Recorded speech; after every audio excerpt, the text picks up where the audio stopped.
Hello नमस्कार, मी सपना. चला माझ्या नवीन ब्लॉगमध्ये तुमचं स्वागत आहे. चला मग आता घरातले मला संध्याकाळचे 6:30 वाजले. घरातले कामे करायचे आहे, स्वयंपाक वगैरे. चला तुम्हाला आज दाखवते. चला स्टार्टिंग करायची आहे मला आज कामाची.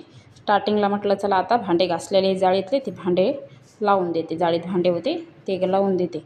सकाळी घासले होते मग लगेच मी भांडे जाळ घेतली आणि भांडे लावायची सुरुवात केली. भांडे लावून घेतले. म्हणलं चला आता घर झाडून घेते. घर झाडायला सुरुवात केली. किचनमधलं किचन रूम झाडली पहिली. म्हटलं चला आता हॉल झाडून घेते. लगेच मग हॉल बी झाडून घेतला. झाडून घेतल्याच्या बाद मग लेकरं मदत करत होते तर मग ते खेळत होते. मग त्याला साईडला का बसायला लावलं आणि मग हॉल झाडून घेतला. हॉल झाडलं. लगेच बाहेर अंगण वगैरे ते बी झाडून घेतलं. आज आमच्या इकडं वातावरण पहा, संध्याकाळचं कसं वातावरण छान झालेलं आहे. मस्तपैकी छान वातावरण झालेलं आहे. मग म्हटलं चला आता थोडे भांडे होते खरकडे ते बाहेर आणून ठेवले. म्हणलं ते बी घासून घेते. मग भांडे वगैरे आणून ठेवल्याच्या बाद म्हटलं टोपल्यात पाणी घेतलं. म्हणलं भांडे घासून घेते. पण ते व्हिडिओ टाकलाच नाही. मला बारा रोज काय एकच व्हिडिओ टाकावं त्याच्यामुळं टाकलाच नाही. मग त्याच्या बाद गोलूच्या पप्पाने भाजीपाला आणला होता. ते भाजीपाला म्हटलं चला आता व्यवस्थित ठेवून देते.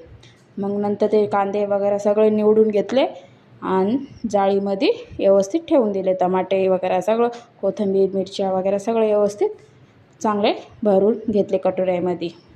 भरून झाल्याच्या बाद म्हटलं चला आता व्यवस्थित ठेवून देते. मग टमाटे वगैरे व्यवस्थित एक साईडला केले. कांदे एक साईडला करून ठेवले.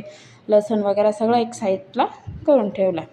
मग म्हटलं भाजीपाला लावून ठेवून देते. खूप मोठा भाजीपाला आणला तर खराब होते. त्याच्यामुळे थोडाच भाजीपाला आणतो आम्ही. जास्त आणलं ना खराब होते. आमच्या घरात फ्रीज नसल्यामुळं मी जास्त भाजीपाला आणत.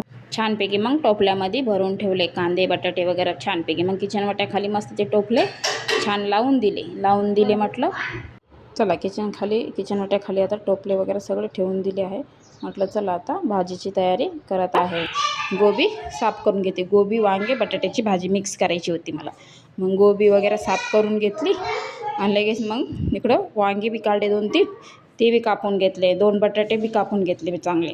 आणि म्हटलं चला आता भाजी बनायची. मग तो इकडे टमाटर मिरच्या कोथिंबीर हे बी काढून घेतलं. मग ते स्वच्छ धुवून घेतलं आणि मग त्याची म्हणलं भाजी बनव आता. मग लगेच मग म्हणलं रोज काय ते एकच व्हिडिओ सांगावं. पण आपल्या घरामध्ये रोजचं तेच असते ना, दुसरं काय वगैरे नाही. कुठं बाहेर बी आपण जाऊ शकत नाही रोज. आईच्या इकडे बी जाऊ शकत नाही कुठं माहेराला. तेच मग आपलं जे आहे ते घरातलं तेच टाकणं लागतं. मग रोज म्हटल्यावर मग पण ते घरातले जे आहे तेच बनवणं लागतं ना. कधी बाहेर गेल्यात मग टाकू आम्ही बाहेरचा व्हिडिओ बी तुम्हाला पाहायसाठी. पण सध्या आपल्या लाईफमध्ये हेच सध्या चालू आहे तर हेच व्हिडिओ टाकत आहे मी. चला मग आता म्हटलं चला आता भाजीची तयारी करायची आहे. मसाले वगैरे घेतलं, कॅटलीत तेल वगैरे ते घेतलं आणि लगेच मग भाजी बनायला सुरुवात केली. भाजी बनवून घेतली की मग लगेच म्हणलं पोळ्या बनवायच्या आहे. भाजी बनवून घेतली आणि म्हटलं चला आता लेकरं परेशान करायला त्यांच्याकडे पाहते. म्हटलं जरा जाऊ त्यांना शांत केलं आणि मग लगेच म्हटलं भाजी बनवायची आहे. खूप गरमी व्हायली ना, आमच्या घरात खूप गरमी होते. चला आता भाजी बनवणं झालेली आहे. म्हटलं आता लगेच कणिक मळून घेतलं. आता म्हटलं चला आता पोळ्याची तयारी करायची. मग लगेच पोळ्या बनवून घेतल्या मी पटकन. पोळ्या बनवून झाल्या की म्हटलं लगेच मग गॅसवट्टा पुसून घेते आणि लगेच शेगडी वगैरे सगळं साफ करून घेतली. साफ करणं झालं की म्हटलं चला आता सगळं बाकीचं सगळं आवडते. मग लगेच मी पोळ्या झाल्या माझ्या. इकडे लगेच भाजी झाली. मिक्स भाजी कशी वाटते ते सांगा मला कमेंट करून. लगेच मग जेवायला आम्हाला बसायचं. तेवढ्यात लाईट गेली. मग थोडं 5-10 मिनिटं आम्ही थांबलो. लगेच मग जेवण वगैरे वाढून घेतले मी आणि लगेच मग लाईट आली. मग आम्ही जेवायला सुरुवात केली. लगेच मग आमचे जेवण वगैरे झाले. म्हटलं मग आता चला घरातलं हे आवरून घेते. मग चला आता जेवण आमचे झाले आहे. आता आवरून घेते मी सगळं. मग भांडे वगैरे सगळे एक प्लेटमध्ये सगळं हे जमा करून घेतलं आणि घरामध्ये किचनमध्ये नेऊन ठेवलं. लगेच म्हटलं आता चला इथलं झाडून वगैरे घेते आणि साफ करून घेते. चला भेटूया उद्याच्या ब्लॉगमध्ये. बाय.